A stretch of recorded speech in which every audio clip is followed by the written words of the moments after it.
Muy buenos días, muy buenas tardes y muy buenas noches. Me presento, soy Christopher Martínez Martínez de la carrera de Políticas Públicas del trimestre número 2, WEA número 2.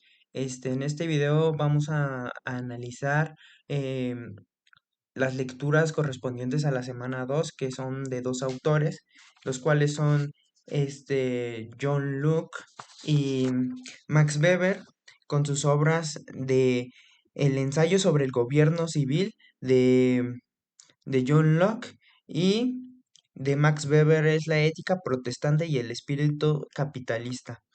Este, bueno, en este análisis por primera vez en los videos se analizarán a dos autores, y me gustaría mencionar que en este video analizaré cada texto por separado, explicando sus conceptos centrales, su contexto y su legado.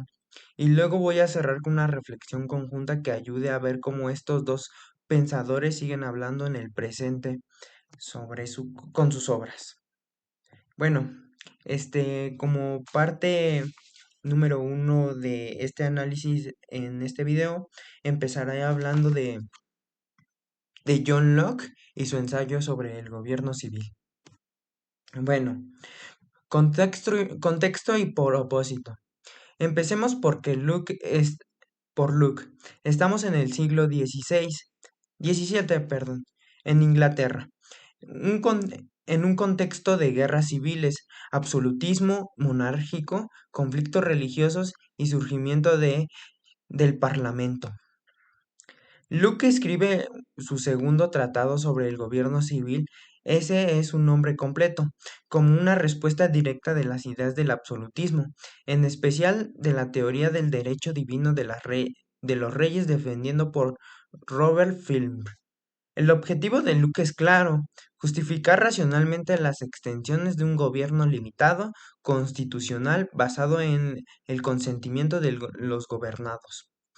En otras palabras, fundamentar el liberalismo político. Punto número 2 de John Locke. El estado y naturaleza y la ley natural. El estado de naturaleza y la ley natural, perdón. Como todos, como todos contractuales, Locke parte de una ficción teórica, el estado de naturaleza. Pero a diferencia de Hobbes, que lo veía como un caos violento, Locke cree que el estado de naturaleza es un estado de libertad e igualdad.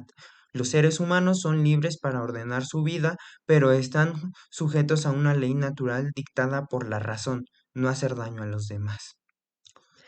Esta ley natural concede ciertos derechos inalimentables, como lo son la vida, la libertad y la propiedad. Y la propiedad para Luke es clave, porque el trabajo transforma la naturaleza en propiedad legítima. Si trabaja un pedazo de tierra, ese producto me pertenece. En este principio, que parece simple, va a tener un impacto enorme en la justificación del capitalismo, como lo veremos luego con Webner.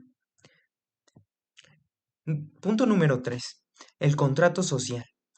Pero si el estado de naturaleza es razonable y pacífico, ¿por qué formar un gobierno?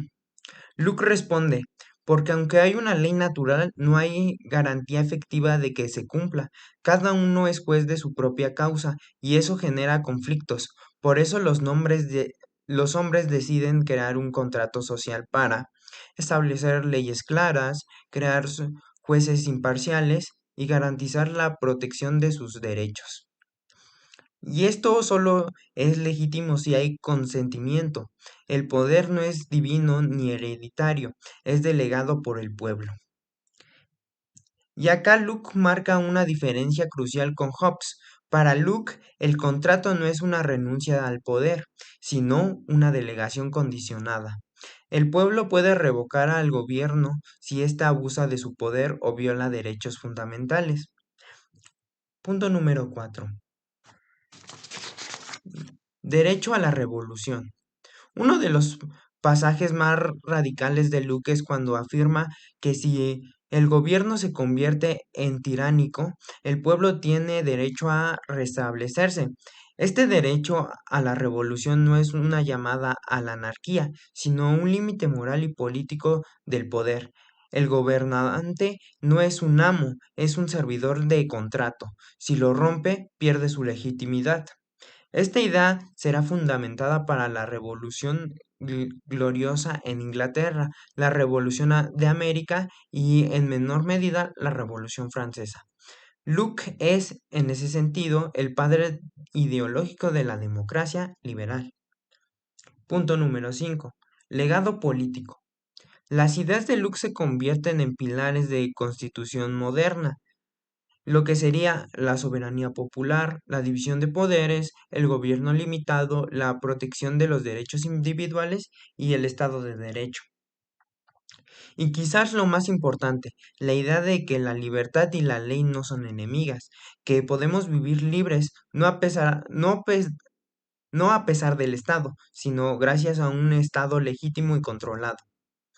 Y eso para mí sigue siendo profundamente actual.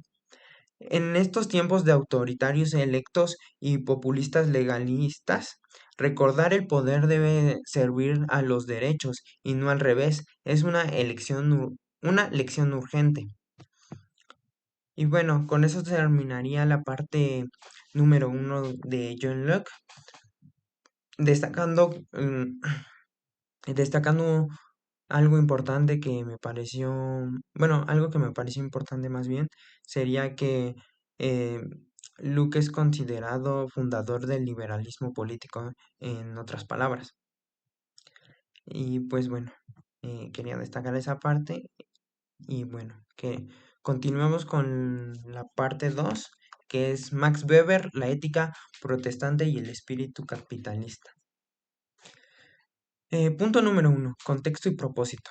Ahora pasamos a Max Weber. Estamos al principio del siglo XX en la Alemania y Weber no está escribiendo una teoría política en el sentido clásico.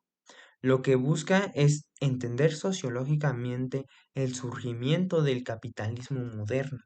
Más específicamente, se pregunta, ¿por qué el capitalismo racional burgués o moderno, con su ética de trabajo y su disciplina y su orientación al beneficio, surgió en ciertas regiones protestantes de Europa y no en otras partes del mundo?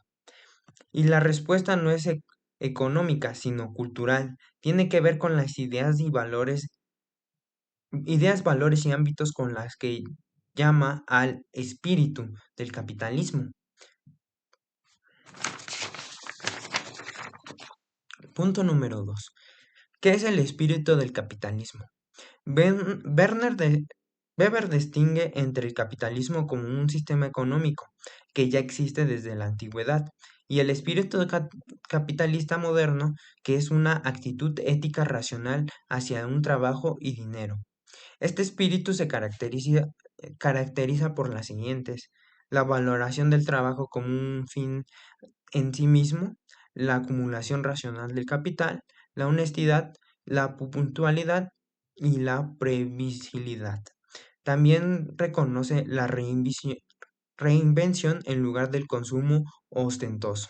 Y esto no es natural, no está en todas las culturas, es una forma histórica y particular de vivir en el mundo. Entonces, Weber se pregunta, ¿de dónde viene esta ética? Punto número 3. La conexión con el protestantismo. La respuesta que se propone es sorprendente, viene del calvinismo. En las regiones donde el protestantismo, el calvinismo se implantó con fuerza, como una Holanda, Suiza, Inglaterra o en ciertas zonas de Alemania, surgió una ética valorada en el trabajo, la autodisciplina y la vida austera. Eso genera una enorme angustia existencial. Pero para algunos calvinistas empezaron a interpretar que los signos externos del extendido económico eran una señal de elección divina. Entonces se valora el trabajo, el ahorro y la eficiencia Con el tiempo, eso genera un nuevo tipo de actor económico, el empresario racional, austero, disciplinado y dedicado a su vocación. Y así, dice Werner, una creación religiosa contribuye sin quererlo al desarrollo de una mentalidad capitalista. Punto número 4. La secularización de la ética. Werner aclara que el capitalismo no es religioso.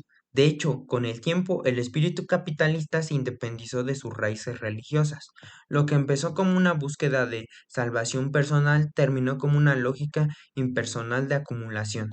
Werner dice, hoy vimos una jaula de hierro, un mundo donde trabajamos sin saber por qué, donde la disciplina se volvió rutina y donde la ética se volvió un sistema. Y eso pareciera una crítica muy lúcida, porque muestra cómo los valores pueden sobrevivir a las creencias que los originan y cómo la modernidad, aunque laica, hereda estructuras mentales del Estado religioso. Punto número 5. Legado sociológico. Las tesis de Werner no pretenden ser deterministas. Él no dice que el protestantismo causó el capitalismo, sino que creó condiciones culturales favorables para ello. Su método es comprensivo, interpretativo y su gran legado es mostrar la economía puede entenderse sin la cultura, que los sistemas materiales están atravesados por creencias, símbolos y hábitos. Permítanme. Y también la relación moderna tiene un lado oscuro, que no todo progreso es libertad, que podemos terminar esclavizados por sistemas que nosotros mismos contribuimos. Y eso en un tiempo de hiperproductividad, burnout y siendo perdido, sigue siendo una advertencia poderosa. Y como parte 3 de este análisis, me gustaría hacer una reflexión final que nos dicen hoy, bueno, qué es lo que nos dirían hoy Luke y Wagner de, de acuerdo a sus lecturas con la actualidad. Bueno,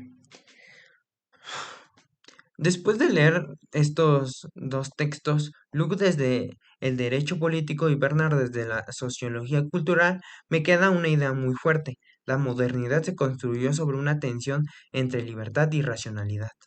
Luke defiende la libertad individual como el núcleo del orden político.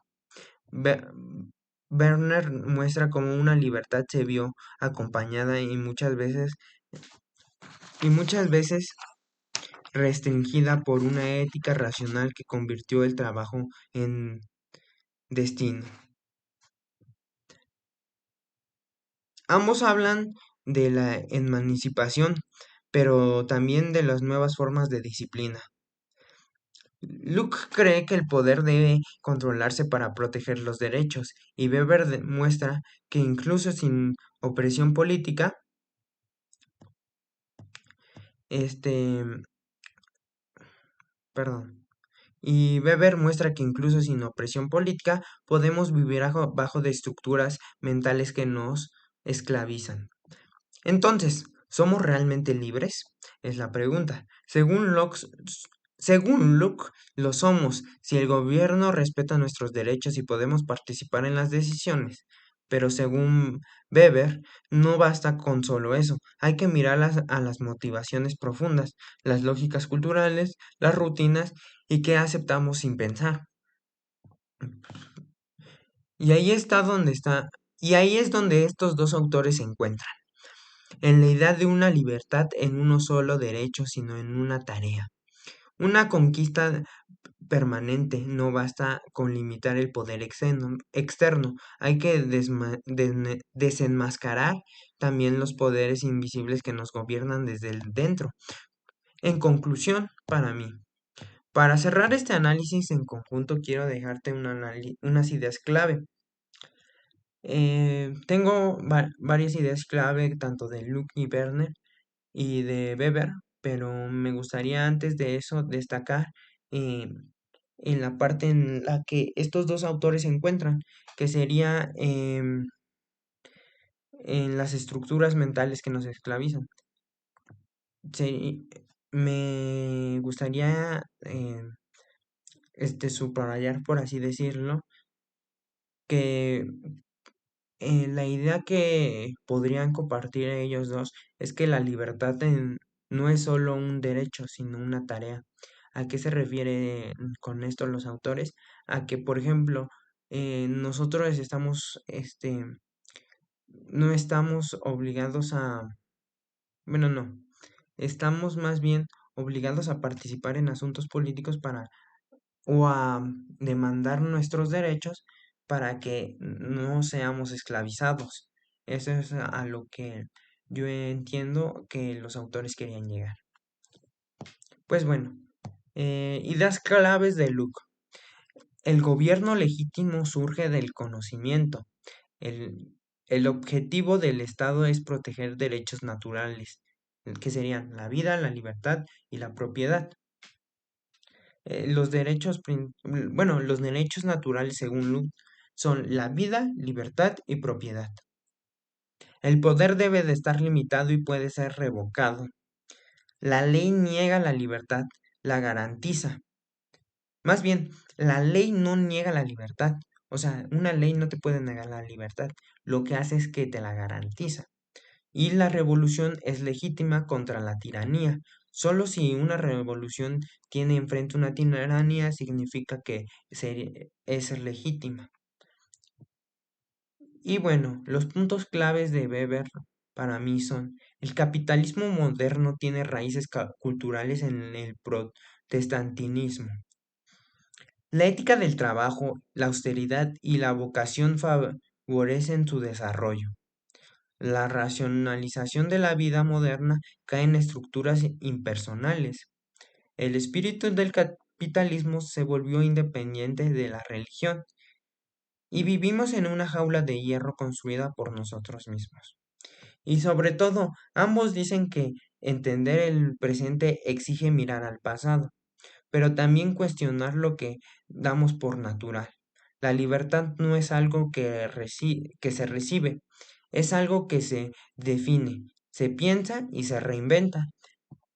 Y bueno, gracias por acompañarme en este video. Si te gustó este análisis en conjunto de Luke y Weber, te invito a suscribirte, a dejar like y un comentario. Me encantaría saber qué opinas sobre estas preguntas. ¿Crees que vivimos en más según Locke o según Weber?